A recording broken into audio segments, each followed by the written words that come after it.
잠언 16장 1절부터 15절까지 우리 한 절씩 교독하겠습니다. 마음의 경영은 사람에게 있어도 말의 응답은 여호와께로부터 나오느니라.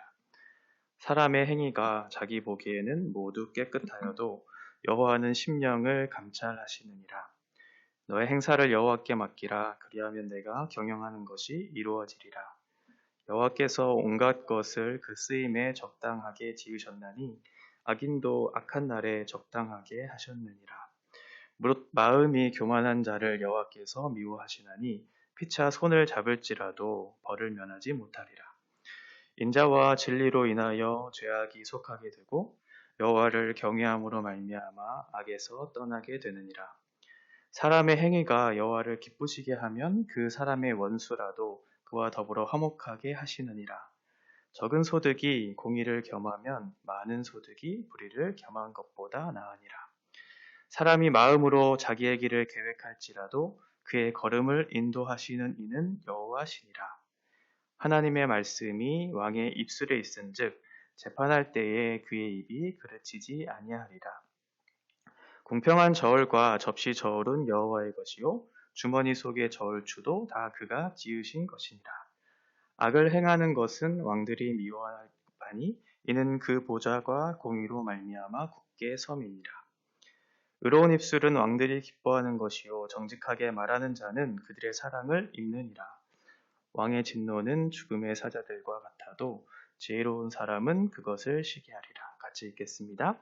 왕의 희색은 생명을 뜻하나니 그의 은택이 늦은 비를 내리는 구름과 같으니라.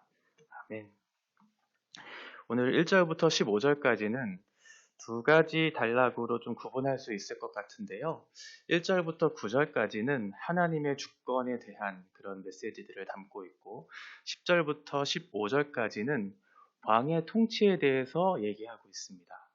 결국은 이것이 결국 연결되어 있는 것인데 왕의 통치라고 하는 것도 결국은 하나님께서 왕을 대리자로 삼으셔서 하나님의 주권을 나타내는 것이기 때문에 결국은 이 세상을 경영하는 것은 하나님의 뜻 안에 있다는 사실을 얘기해주고 있는 것이죠. 9절까지 여호와의 주권에 관한 내용들, 여기서 8절을 제외하고는 모든 그 단어, 그 구절 안에 여호와라고 하는 단어가 그렇게 기록되어 있습니다. 그래서 우리의 모든 삶의 전 영역에 하나님께서 개입하시고 모든 삶 속에서 하나님의 주권이 실행되고 있다는 사실을 밝혀주고 있죠.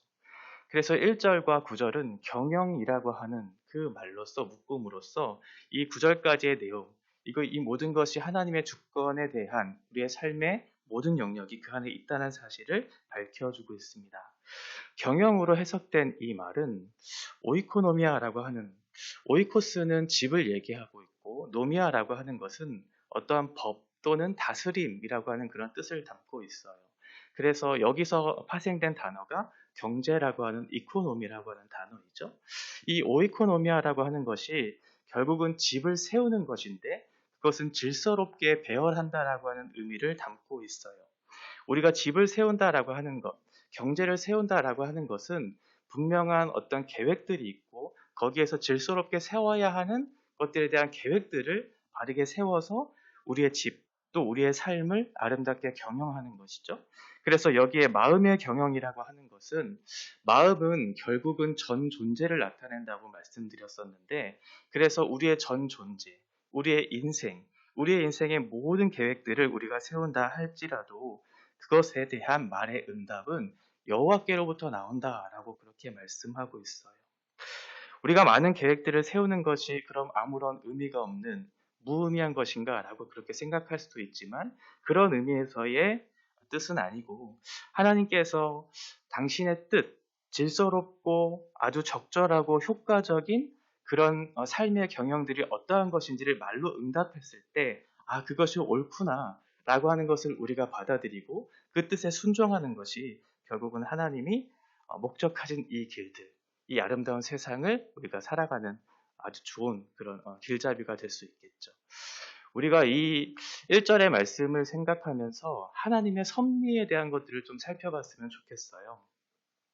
하나님은 이 세상을 창조하실 뿐만 아니라 이 땅을 보존하시고 유지하시는 분이시죠. 단순히 창조한 것을 내버려 두는 분이 아니시다라고 하는 거예요. 그런데 여기서 섭리라고 할 때 가장 중요한 것은 뭐냐면 그 창조하신 그 분의 목적을 이루기 위한 모든 과정들이 결국은 그 뜻을 벗어나지 않는 그 범위 안에 있다는 사실을 기억해야 한다는 것이죠. 우리가 아무리 우리의 뜻과 우리의 경험과 우리의 지식으로 이 모든 것들을 계획한다 할지라도 그것을 이루시는 하나님께서는 당신의 목적하신 그 범위를 벗어나서 행하시지 않으시는 그러한 분이다라는 것들을 우리가 인정해야 해요. 그렇지 않으면 우리는 당황할 수 있고 우리는 그 안에서 실패할 수 있기 때문에 그렇죠. 2절 보시면 사람의 행위가 자기 보기에는 모두 깨끗하다라고 그렇게 생각하죠. 우리는 우리 나름대로의 여러 가지 생각들, 그동안의 지식들, 경험들로 인해서 이것들이 옳다라고 그렇게 생각을 해요. 그런데 여기서 깨끗하다라고 하는 이 말은 윤리적인 순결성을 얘기하거든요. 우리가 아무리 깨끗한 것들을 그렇게 생각하고 사고하고 행동하고 있다라고 생각할지라도 하나님께서는 그저 겉으로 보이는 외모만을 가지고 판단하시는 분이 아니시다라고 말씀하고 있어요. 우리의 마음의 동기까지도, 우리의 마음속에 있는 동기까지도 살피시는 분이 바로 하나님이시다라고 얘기하죠. 여기서 감찰하다라고 하는 이 단어의 의미가 무게를 잰다라고 하는 그런 의미를 담고 있어요. 이것이 옳고 그른지에 대한 것들을 살피고 무게를 재서 이것이 균형을 잃어버리는 잘못된 무엇인가를 너희가 행하는 것이 있다면 거기에 대한 형벌로서 사람에 대한 생명을 이제 해야 하는, 빼앗아가는 그런 개념으로서의 감찰하다라고 하는 그런 의미를 담고 있거든요. 그러니 우리의 모든 행실이 하나님 앞에서의 정직함이 아니라면, 하나님의 범주를 벗어난 그런 경영이라면 하나님은 결코 그것을 내버려 두지 않으시는 분이다라는 것들을 우리에게 말씀하고 있어요. 3절에서도 마찬가지로 너의 행사를 여호와께 맡기다라고 이렇게 얘기하죠. 맡기다라고 하는 이 단어는 구르다라고 하는 의미를 담고 있어요. 그래서 맡겨라라고 하는 것은 뭐냐면 너의 삶을 하나님 앞에 굴러가게끔 해라라는 것이죠. 그래서 하나님 앞에 결국은 걸어가라라고 하는 거예요. 왜냐하면 그것이 너의 삶을 가장 안전하게 하기 때문에 그렇다. 내가 경영하는 것이 이루어질 것이기 때문에 그렇다 말씀하고 있는 것이에요. 하나님께 맡기고 하나님께 굴러가서 하나님께서 만드신 범주 안에서 그 질서 안에서 살아가는 것이 우리가 마땅히 걸어가야 할 길일 것인데 그것을 벗어난다면 반드시 그 경영은 실패하게 되기 때문에 그래요. 그러면 우리는 왜 그렇게 걸어가야 하는가라고 하는 것이죠. 하나님께서 우리를 지으셨을 때는 그저 아무런 목적 없이 지으신 분이 아니다라는 것을 4절에서 얘기해주고 있어요. 여호와께서 온갖 것을 그 쓰임에 적당하게 지으셨나니 악인도 악한 날에 적당하게 하셨느니라 라고 말씀하고 있죠. 하나님께서 만물을 지으셨을 때, 또 우리와 같은 사람을 지으셨을 때는 거기에 대한 분명한 원인과 결과에 대한 상관관계를 두고 그 속에서 아름답게 또 질서롭게 그 창조가 이루어지고 그 삶이 경영되도록 우리를 부르셨다라고 하는 것이죠. 뿐만 아니라 하나님께서는 이 모든 세상의 질서를 통치하시는 분이시기 때문에 사악한 자들의 그런 행동들까지도 악한 사람들의 행위를 사용하시면서까지도 당신이 목적하신 그 선한 목적을 이루시는 분이다라는 것들을 4절에서 말씀해주고 있어요. 5절은 교만한 자에 대한 내용들을 담고 있는데 교만한 자라고 하는 것은 결국은 하나님 없이 사는 거잖아요. 하나님의 머리 위에서 내 뜻대로 살겠다라고 하는 거잖아요. 그것은 결국 우상 숭배를 나타내는 그런 단어이거든요. 이렇게 하나님 없이 자기의 스스로의 힘으로 자기가 가지고 있는 돈이나 또는 어떤 지식이나 또는 경험이나 학력이나 이런 것들로 인해서 자기의 모든 삶을 주관할 수 있다고 생각하는 그런 사람들, 그 사람들을 어떻게 하시냐면 하나님께서는 미워하신다라고 말씀하고 있어요. 토해바 하신다라고 하는 것이죠. 역겹다라고 생각하는 그런 단어를 사용하면서 그 우상 숭배라고 하는 것이 얼마나 나쁜 것인지에 대한 것들을 다시 한번 상기시켜주고 있어요. 나의 생각을 벗어나서 나의 주권을 벗어나서 그 범위를 벗어나서 내 생각이 옳고 내 경험이 옳다고 그렇게 생각하는 사람들을 하나님께서는 미워하신다라고 얘기해주고 있어요. 하나님의 말씀 필요할 때 가져다 쓸게. 내가 위로가 필요하고 나의 삶의 정당화와 합리화가 필요할 때 그때 내가 쓸게 라고 그렇게 생각하는 사람과 꼭 같은 그런 마음일 것이에요. 6절에서는 그렇게 하지 말고 인자와 진리를 행하면서 나의 뜻 가운데 부합하는 삶을 살라고 말씀하고 있어요. 인자는 헤세드죠. 언약적인 사랑을 얘기하고 있고요. 또 진리는 에메트예요. 하나님께서 우리에게 주시는 그 진리의 말씀. 이 아멘이라고 하는 단어가 여기에서 파생됐어요.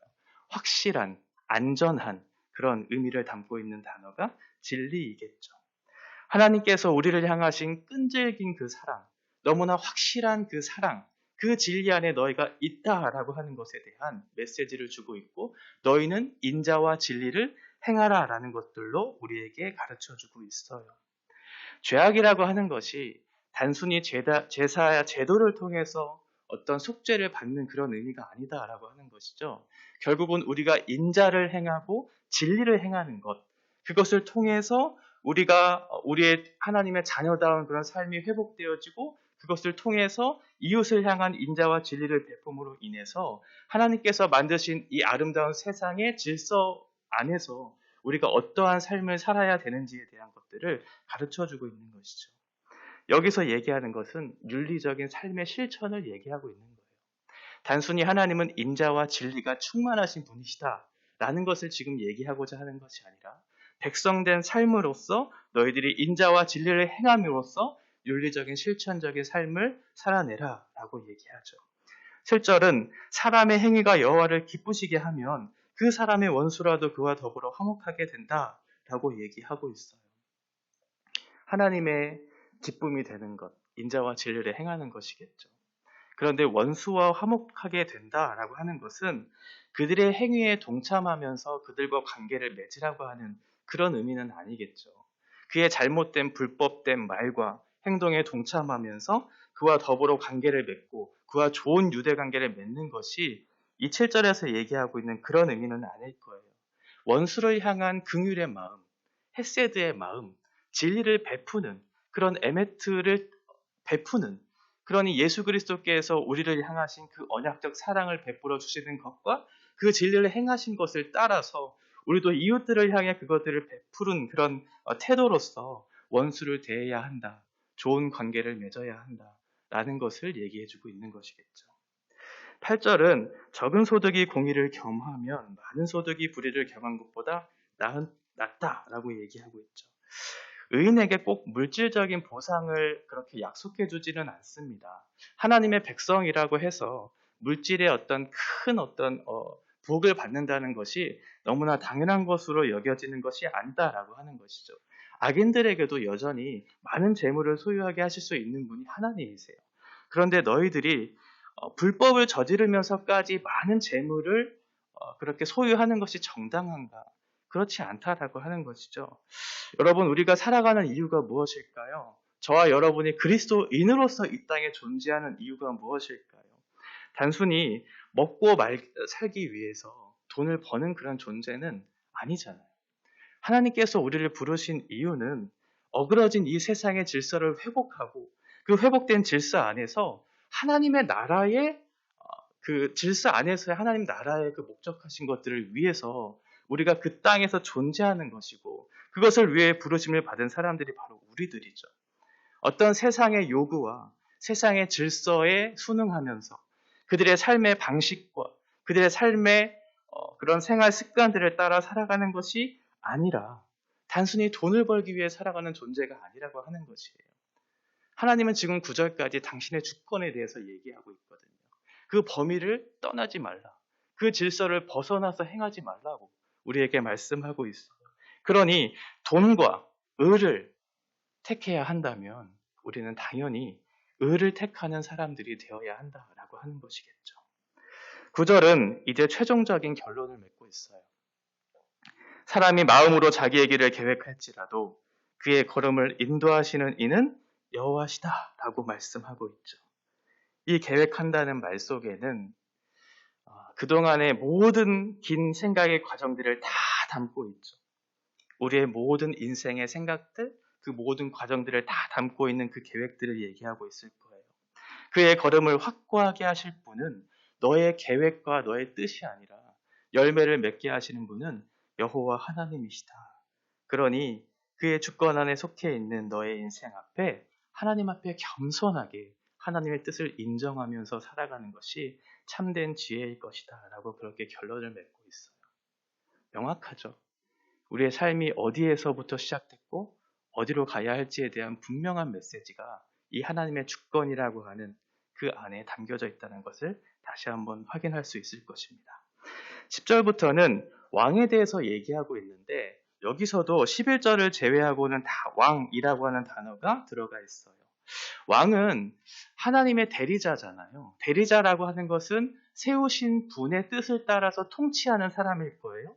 그러니 왕으로서 가장 중요하게 해야 할 것은 뭐냐면 세우신 자의 뜻을 따라서 공의를 세우는 것에 대한 메시지를 지금 15절까지 주고 있어요.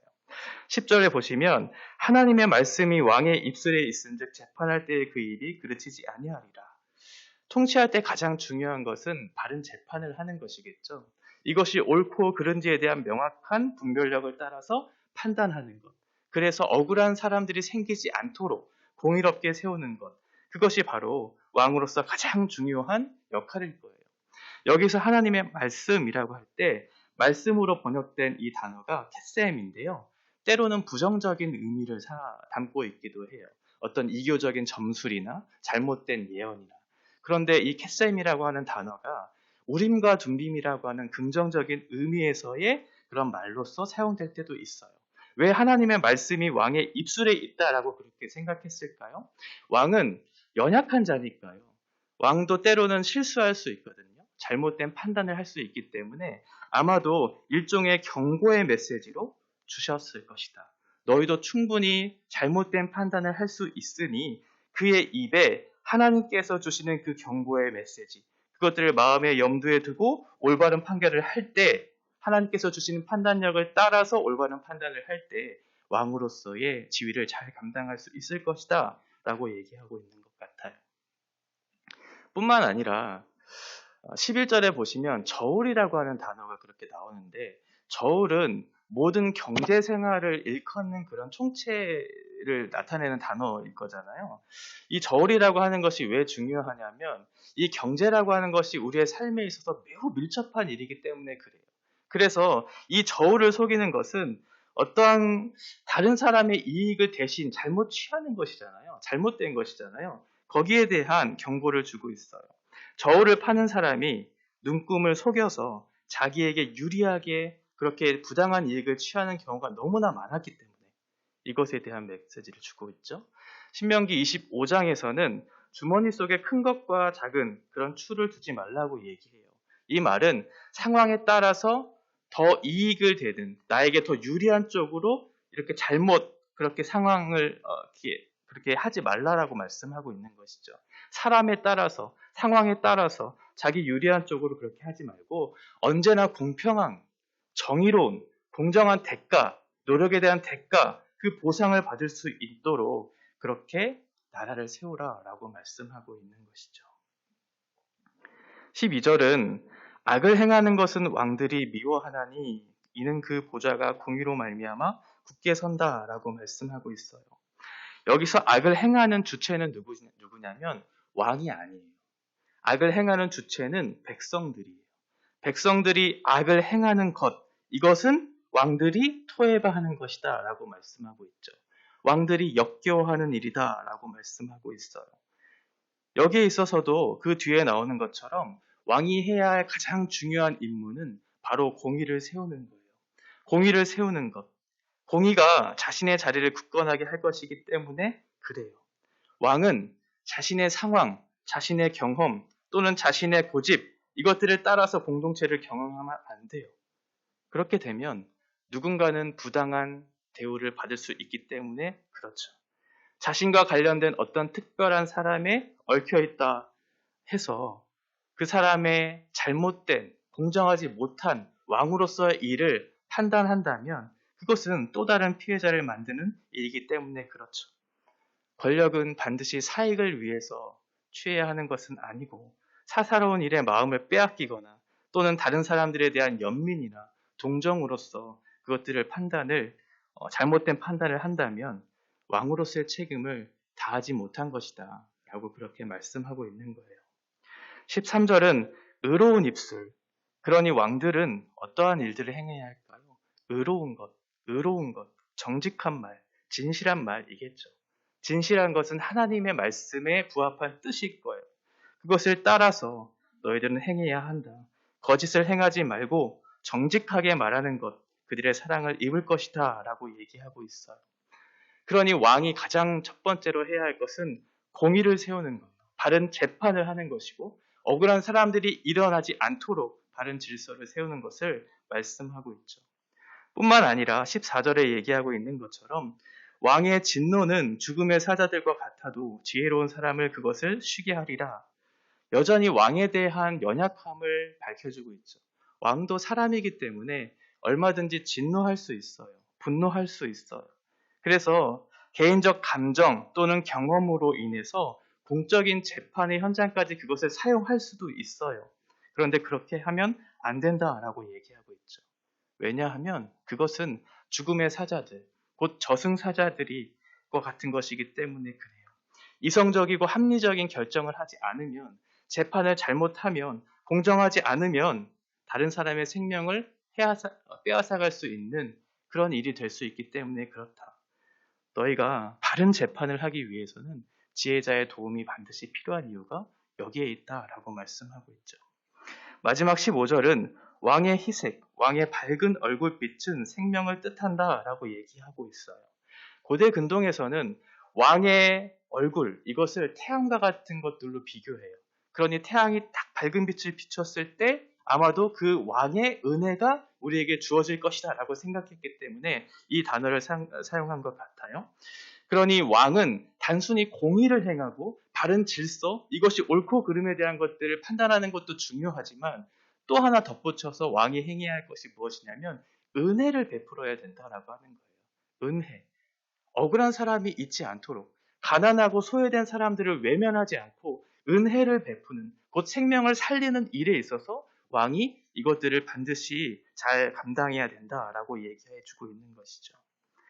늦은 비, 3월과 4월에 내리는 봄비를 얘기해요. 봄비가 내리면 땅에 있는 생명들이 막 솟아나잖아요.